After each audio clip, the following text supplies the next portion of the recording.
آج کی بہت بڑی بریکنگ نیوز آپ کے سامنے میں پیش کرنے والا ہوں کہ بھارت میں قیامت خیز منظر، کسی بڑی جنگ سے پہلے ہی 500 بھارتی فوجی ترکی کے ڈرونوں کا شکار ہو گئے۔ ترکی کے TB2 ڈرونز نے مقبوضہ کشمیر ایئر بیس اور لداخ ایئر بیس پر تباہی مچا دی۔ ہماچل پردیش پر بھی تابڑ توڑ حملہ۔ ترکی نے چین کے ساتھ مل کر بھارت سے کشمیریوں کا اور چین کا بدلہ لے لیا۔ ترکی کے مزید ڈرونز بھی بھارت کے خلاف تیار ہو گئے۔ ویڈیو کی تفصیلات میں آگے بڑھنے سے پہلے اگر آپ بھارت سے نفرت کرتے ہیں، ترکی سے اور چین سے محبت کرتے ہیں اور سپورٹ کرتے ہیں تو ہماری ویڈیو کو ایک لائک ضرور کریں۔ ہمارے چینل کو سبسکرائب کر کے بیل آئیکن پر ضرور کلک کر دیں۔ ناظرین گرامی، بہت بڑی بریکنگ نیوز آپ کے سامنے میں پیش کرنے والا ہوں کہ انڈیا کے مقامی ذرائع ابلاغ کی رپورٹس کے مطابق مقبوضہ کشمیر ایئر بیس اور لداخ ایئر بیس پر TB2 ڈرونز نے تباہی مچا دی۔ ترکی کے TB2 ڈرونز چین کی مدد کو سامنے آ گئے۔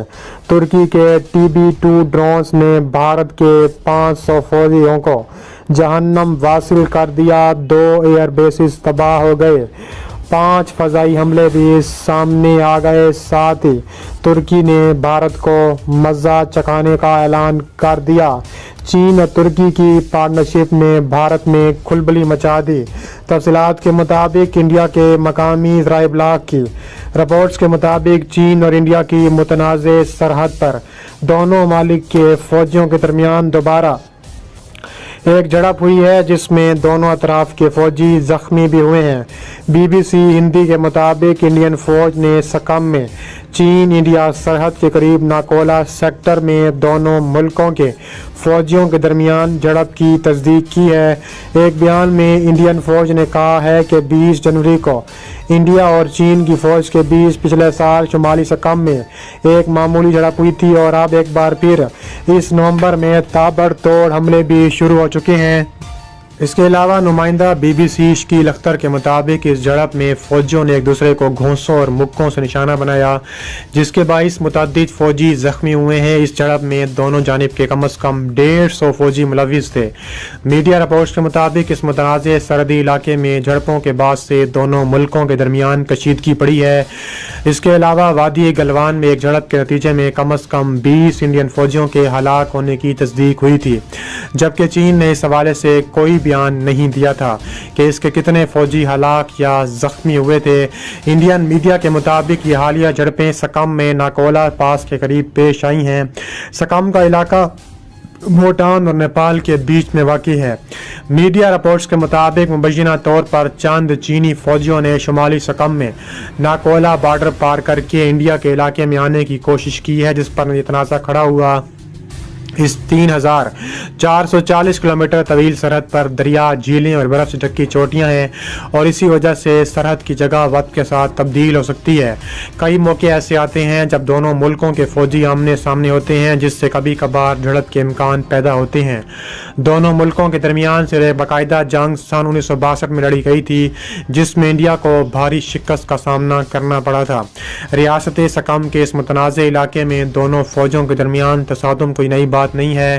اس کے علاوہ سن 2017 میں بھی ڈوکلام کے علاقے میں دونوں افواج 2 مہینے تک ایک دوسرے کے مقابل کھڑی تھیں اور تقریباً جنگ جیسی صورتحال پیدا ہو گئی تھی اور چینی فوج نے اب اس خطے میں بڑے پیمانے پر ایک مستقل فوجی اڈہ تعمیر کر لیا ہے۔ گزشتہ دنوں اروناچل پردیش سے خبر آئی تھی کہ چین نے انڈیا کی سرحد کے قریب کئی کلومیٹر اندر ایک پورا گاؤں تعمیر کر لیا ہے۔ چین کا کہنا ہے کہ وہ اروناچل پردیش کو اپنا خطہ مانتا ہے۔ انڈیا اور چین کے درمیان تناؤ اور جھڑپوں کی خبریں اب بھی زیر بحث ہیں۔ انڈین فوج کے بیان سے ظاہر ہوتا ہے کہ دونوں ملک مذاکرات کا راستہ کھلا رکھنا چاہتے ہیں اور ان جھڑپوں سے بات چیت کے عمل کو خراب نہیں ہونے دینا چاہتے۔ تاحال دونوں ملکوں کے درمیان کئی بار فوجی سطح پر رابطے اور بات چیت ہوئی ہے، جبکہ ان سے تعلقات میں کوئی بہتری نہیں آ سکی۔ انڈیا اور چین کے فوجی اس متنازع سرحد پر اب بھی کئی مقامات پر آمنے سامنے ہوتے ہیں، جس سے کسی جھڑپ کے امکانات بڑھ جاتے ہیں۔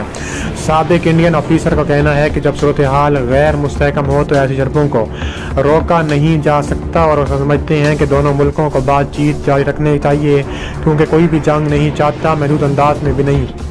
یاد رہے کہ 2.5 ماہ کے وقفے کے بعد بھارت اور چین کی فوج نے کور کمانڈر کی سطح پر مذاکرات کا نواں دور شروع کر دیا ہے، جس میں دونوں فریقین نے اس حوالے سے بات چیت کی ہے کہ مشرقی لداخ کی سرحدوں سے فوجوں کی آپس کی جھڑپوں کو کم کیا جائے۔ انڈیا کی سرکاری خبر رساں agency press trust of India کے مطابق ذرائع نے بتایا ہے کہ نواں دور لائن آف ایکچوئل کنٹرول میں چین کی سرحد پر واقع مولڈو سرحدی پوائنٹ پر منعقد ہوا ہے۔ مذاکرات کے اس دور میں بالخصوص توجہ اس بات پر تھی کہ مختلف طریقہ کار کا جائزہ لیا جائے، جن کی مدد سے اس 5 نکاتی معاہدے پر عمل کیا جائے، تاکہ گزشتہ سال 10 ستمبر کو انڈیا کے وزیر خارجہ ایس جے شنکر اور چینی ہم منصب کے درمیان طے پایا تھا۔ ماسکو میں کیے گئے اس معاہدے میں دونوں ممالک کے درمیان یہ طے پایا تھا کہ دونوں افواج کو ہدایات دی جائیں گی کہ وہ ایسے کسی بھی قدم سے دور رہیں جس کی وجہ سے کوئی جھڑپ شروع ہو اور تنازع دوبارہ کھڑا ہو جائے، اور سرحد کے انتظامی امور کے قواعد اور پروٹوکول کا پورا لحاظ کیا جائے۔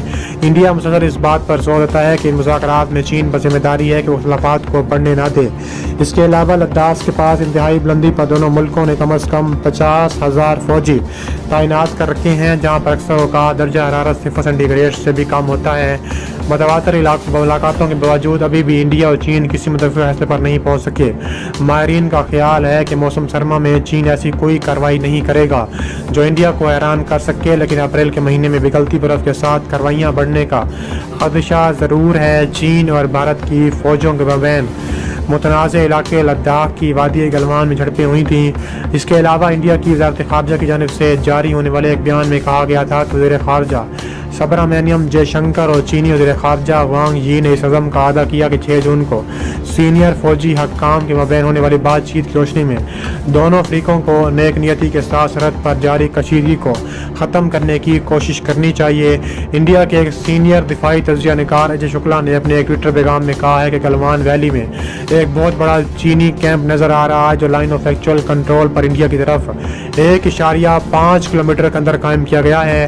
انڈین ذرائع ابلاغ نے فوجی ذرائع کے حوالے سے خبر دی ہے کہ علاقے میں چین کی جانب سے فوجی استعداد میں اضافہ 5 جون کو انڈیا اور چینی فوج کے اعلیٰ فوجی افسران کے مابین ہونے والی بات چیت اور 15 جون کی جھڑپ کے بعد کیا گیا۔ اس کے علاوہ انڈین حکومت نے نہ کوئی تصویر جاری کی ہے اور نہ ہی بیان جاری کیا، لہٰذا کوئی اندازہ کا مشکل ہے کہ ایک فوجی نظام کی جانب سے ہونے تصویر ظاہر کرتی ہے کہ چین نے تعمیرات کی ہیں۔